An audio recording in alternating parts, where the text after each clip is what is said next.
பாஸ்கர் சார பத்தி எங்கள மாரி ஆளுக்கு நெறைய பேருக்கு தெரியாது. சோ அவரு மியூசிக் இண்டஸ்ட்ரியில இன்ஸ்ட்ருமெண்ட்லாம் வாசிப்பாங்களா? அவங்களோட பார்ட் இண்டஸ்ட்ரியில எப்படி சார் அது? அது தெரியாது. அது கொஞ்சம் சொல்லுங்க. முதல்ல இந்த இசை ஞானம் எங்களுக்கு வந்ததுக்கு காரணமே எங்கள் அண்ணன் பாவல வரதராஜன் தான். ஏன்னா அவர் பாடுவார், பாட்டு எழுதுவார், நாடகம் போடுவார், நடிப்பார், இவ்வளவும் அவர்கிட்ட இருந்தது. அதை பார்த்து பார்த்தா நமக்கு உங்கள் வீட்டிலேயே நீங்கள் என்ன பண்ணுறீங்களோ அதை தான் உங்கள் பிள்ளை ஃபாலோ பண்ணுவோம். ஏன்னா வந்துட்டு நம்ம இது அப்பா இது பண்ணுறாரு, நம்மளும் இது மாதிரி வரணும்னு சொல்லி நினைப்பாங்க. அந்த மாதிரி தான் ஒரு வீட்டில் மேக்ஸிமம் அந்த மாதிரி வருவாங்க. அந்த மாதிரி வந்தது தான் எங்களுக்கு. அண்ணன் பாடுறதை பார்த்து அந்த கைதட்டலை பார்த்துட்டு அவ்வளோ சந்தோஷமாக இருக்கும். அப்போ அவரை ஃபாலோ பண்ணி தான் நாங்கள் பாட்டு எழுதுறது, பாட்டுக்கு மியூசிக் பண்ணுறது, கதை எழுதுறதெல்லாம் எங்கள் அண்ணனை பார்த்தோம். பாஸ்கரண்ணா வந்து அதுக்கு அடுத்து.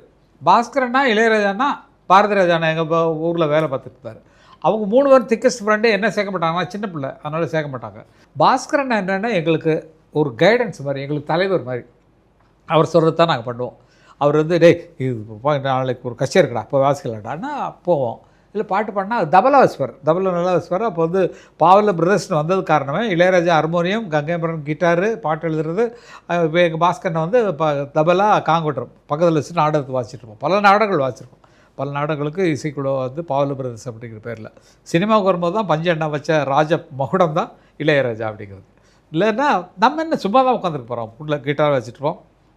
நான் அப்பப்போ ஏதாவது என்ன இப்படி இருக்கலாமா அப்படின்னோடனே சும்மா இருக்கியா அப்படின்னு சொல்லிட்டு அவர் வழக்கமாக இன்னைக்கு வரைக்கும் அப்படி தான் இருக்கார்.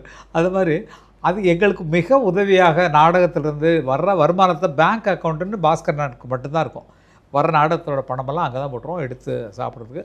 அது மாதிரி எங்களை வழி நடத்தக்கூடிய ஒரு பெரியவராக இருந்தது எங்கள் அண்ணன் பாஸ்கரன் தான். அதுதான் ரொம்ப சந்தோஷமான விஷயம். அவர் தான் அவருடைய வழியில்